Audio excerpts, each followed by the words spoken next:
Elisabata ayol Xaday vaqt aluqna, adaz gadahana. Rebbidi ada zurba merhamet avunalıhay van xayı, qunşirini muqaqiliri adah galaz şadüler avuna.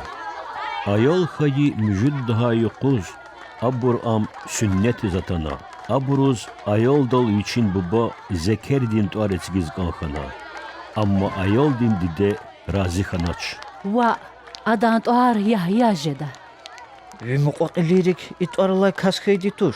Lahana aburu ve ayol din baba divay işaray raldi adol hihtin tuaretsi da lahana xabar qona.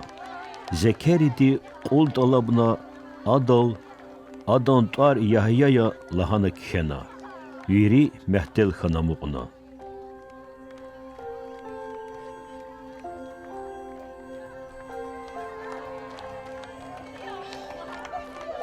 Zekeri diz hasahta çal ahqatna ve ada Allah diz şükrar iyizhana.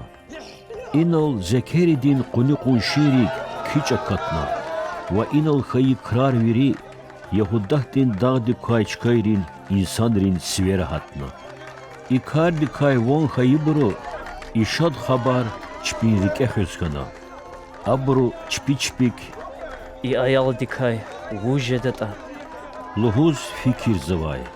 Hakikat tani Allah din kuvvet hadak gılay.